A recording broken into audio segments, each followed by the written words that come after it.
Hey guys, it's me, Freddy Pop Collector, and welcome back to part 3 of Useless FNAF Facts. I've done 2 other videos about useless FNAF Facts, and today I'm pretty sure might be the final part. I may do a part 4 sometime down the line, but as of now, this is the final part. So sit back, relax, and I'm gonna list off 20 more useless FNAF Facts.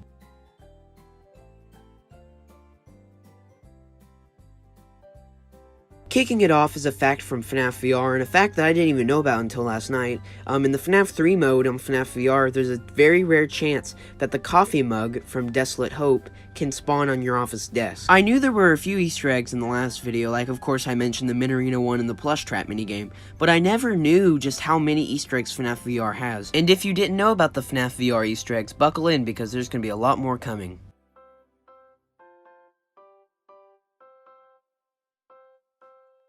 Another useless fact that really is useless unlike the last one, but also kind of interesting, is that Ennard is constantly missing one of his eyebrows. I don't know what it is, but originally in Sister Location he was missing one of his eyebrows, in the Ultimate Custom Night roster when it was first unveiled he was missing one of his eyebrows, and in FNAF VR he was missing one of his eyebrows. I'm pretty sure in most of the games where this was a problem they were fixed, but it's just really interesting and really kind of useless at the same time, you know, it's not that important, it's just really strange.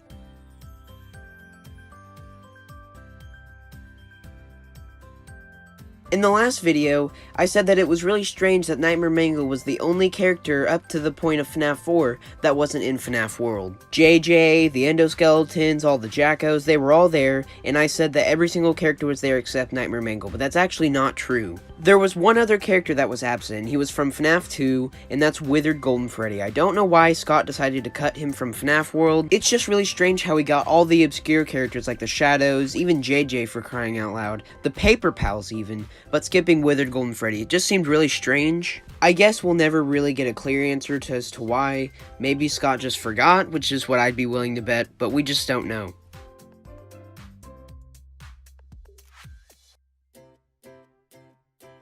Like I said earlier, there's going to be quite a few FNAF VR facts on this list, and here's another one. It's the fact that Helpy can spawn in FNAF 2. It's really strange how in all the game modes that they could have chosen, they decided to spawn Helpy in FNAF 2. They could have put him in FNAF Sister Location in the Funtime Foxy level, or in Vent Repair or something, but no, it's just really strange how he's in FNAF 2 of all places. I don't know about you guys, but this is the first time I've heard about these FNAF VR Easter eggs. Tell me if this is your first time hearing about them in the comments, because I actually didn't know about these until last night. And I gotta say, I'm really glad that Seal will added these in. I like these FNAF VR Easter eggs a lot.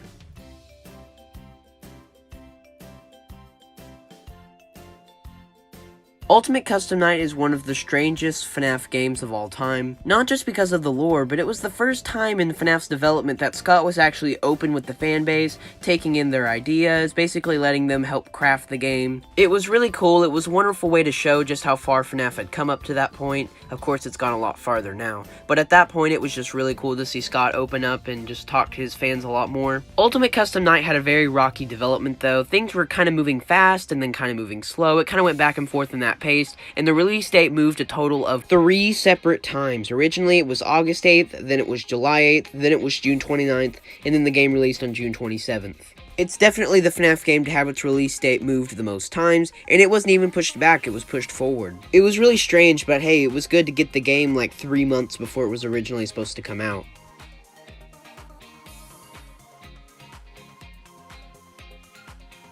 While we're on the subject of Ultimate Custom Night, let's talk about 3 of the most obscure Easter eggs in that game. It's very rare, but there's an extremely small chance when you start up a night that sitting on your desk there can either be Adventure Tangle, Adventure White Rabbit, or this little weed thing. I forgot what they were called, but they were enemies in FNAF World. They were really cool Easter eggs. I actually never found any of these guys in the game, and I've played Ultimate Custom Night probably a lot more than I'd want to admit. But hey, I really like these Easter eggs, and I'm really excited that I might find them someday.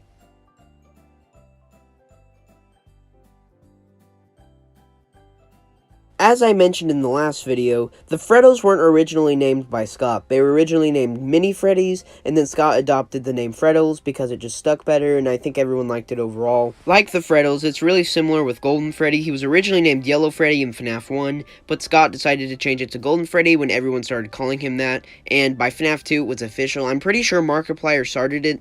Don't quote me on that, I'm not sure. Personally, I do like Golden Freddy a lot better, and I'm glad Scott decided to change it.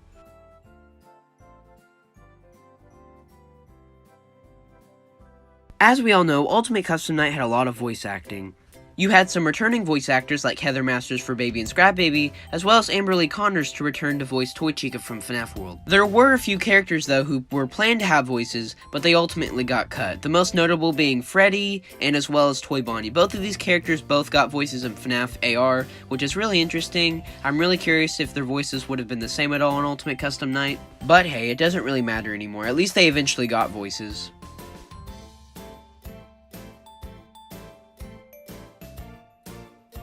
Going back to FNAF VR, an Endo 02 skeleton can also spawn in the FNAF 2 office. It's extremely rare, just like Helpy and the coffee mug. We know the drill at this point, but this is probably my favorite one so far. From what I know, all 3 of these Easter eggs stay the whole night. I don't think they just appear and disappear sometimes, but this was probably my favorite one. It's the fully modeled Endo 02 skeleton. It's really interesting how he doesn't appear in the gallery. Same with the coffee mug too. You'd think if they spent all that time modeling, you'd think they would at least show up in the gallery. I guess they really wanted these to stay as Easter eggs, and I can really respect Steel Wool for that. All in all, this is my favorite Easter egg so far in FNAF VR. Let's move on to the next fact.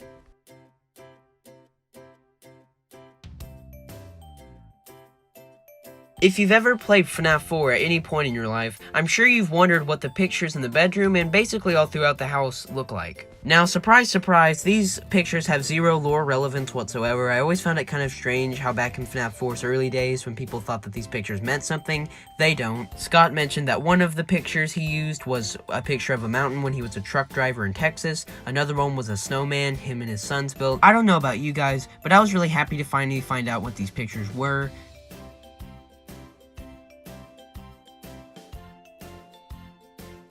A FNAF 2 Easter egg I didn't even know about until recording this video is that sometimes when the puppet goes out to kill you, if you go to the camera in the main hall, you can sometimes catch glimpses of him. He doesn't like move down the hall or anything, he just kind of fades in and out on the camera. It's really strange. I really like this one though. Of course I haven't seen it, I didn't even know about it until last night. But hey, I gotta admit, this is a pretty cool FNAF Easter egg.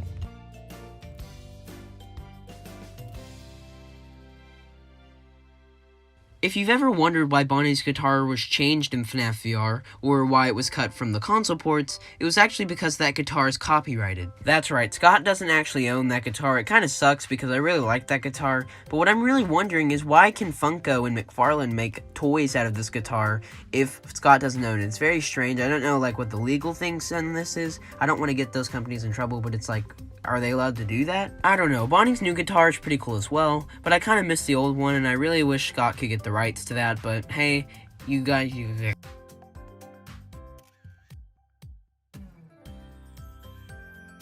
And now for the final FNAF VR Easter egg on this list, is that Biddy Bab can sometimes spawn in the baby level in the FNAF 4 house. It's really cool, it's really strange, and I really like that Steel Wool added this in. Again, one of my favorite Easter eggs of all time. This Easter egg is really cool. I don't know if I like it as much as the Coffee or Endo 02 Easter egg, or maybe even Helpy. Hey though, this Easter egg is still just as cool as all the other ones. I love all these Easter eggs that Steel Wool added in, it really adds to the game a lot. Let's move on to the next fact.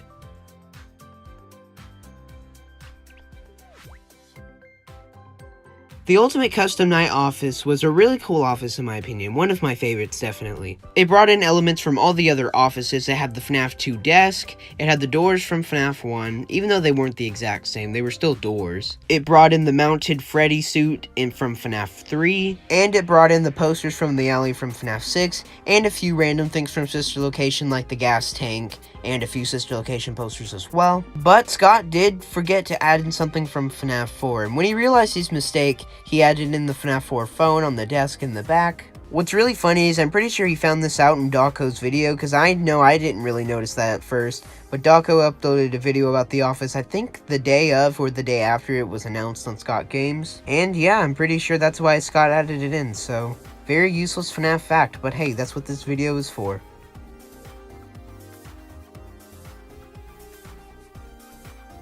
If you ever wonder why the FNAF 2 menu music is different from the remastered version than from the original, it's actually because, once again, Scott doesn't own the original music. I'll go ahead and play it for you guys real quick so you can hear the difference.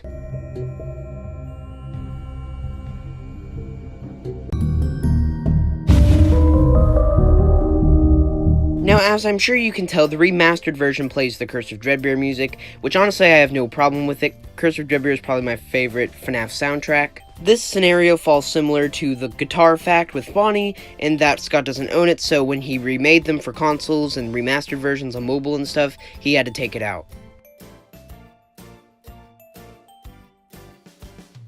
Now, as we all know, foxes have tails, but for some reason, Foxy in the FNAF games doesn't have a tail. There's only one, or I guess two, foxes that in the entire series that have a tail, and that's Funtime Foxy and Lolbit. Foxy, Mangle, Phantom Foxy, Withered Foxy, Rockstar Foxy, all of these foxes didn't have tails. Well, I guess if you really squinted at it, Mangle could have had a tail based on FNAF World, but we're not going to talk about that. I'm talking about Mangle, not Fixed Mangle. Pfft. Okay, I'm gonna be real with you guys, this fact is really dumb, but at this point I was really trying to get desperate, I was really running out of facts, and we're trying to wrap up this video, so I'm sorry this fact was kind of stupid.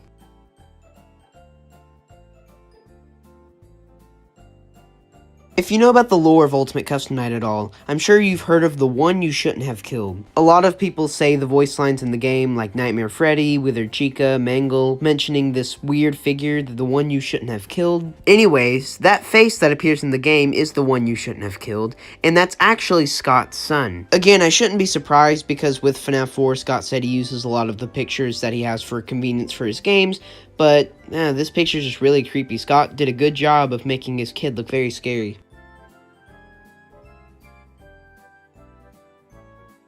As we all know, the trash in the game came back for Ultimate Custom Night. Mr. Can-Do, Number 1 Crate, and Bucket Bob appeared as the actual people on the roster, but Mr. Hugs' appearance was kind of more subtle. He was in the Toy Freddy game, Five Nights with Mr. Hugs, and he was also in one of the hallways. However, there was one member of the trash gang that was cut, and that was unfortunately Pan Stan. Pan Stan doesn't appear in any cutscenes, any Easter eggs in the hallway, nothing like that. He's just completely cut from the game. It's very strange how they would add 4 other characters, but not the last one. It's just kind of frustrating to me. But yeah, to be honest, Pan Stan was kind of my least favorite anyway, not to be mean or anything.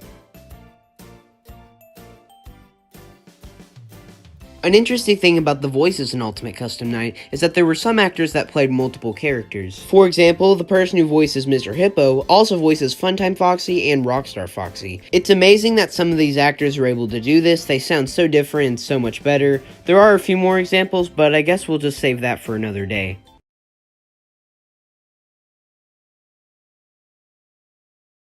Alright guys, this is it. This is the final fact.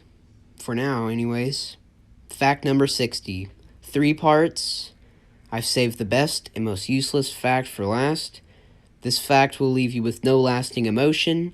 This fact is the most useless fact I could possibly think of. If we go to the Ultimate Custom Night section in the Freddy Files Updated Edition, and you look in the hallway, in Nightmare Bonnie's icon, that's actually his action figure. Yeah, I'm not joking. That picture of Nightmare Bonnie is actually the Funko action figure face. I have no idea why they decided to do that, and it doesn't even matter. Who really cares, honestly? But that is the most useless fact I could think of. Thank you guys so much for watching this series. This series was really fun to do. Like I said, I may continue this someday. I may do a part 4 if I can find enough facts. But as of now, I'm going to end the series here. This series was really fun to make, and I'm so glad you guys enjoyed it. Thank you so much for watching. Feel free to like and subscribe if you want to see more content from me. And I have something very special planned for 10,000 subscribers, so stay tuned for that. Thank you guys so much for just being the most supportive and loving fan base anyone could ask for. Thank you guys so much for supporting me and the channel, and it really does mean a lot, guys. Your support goes a long way. Thank you so much for watching my videos again, and I will see you guys in the next video. Bye.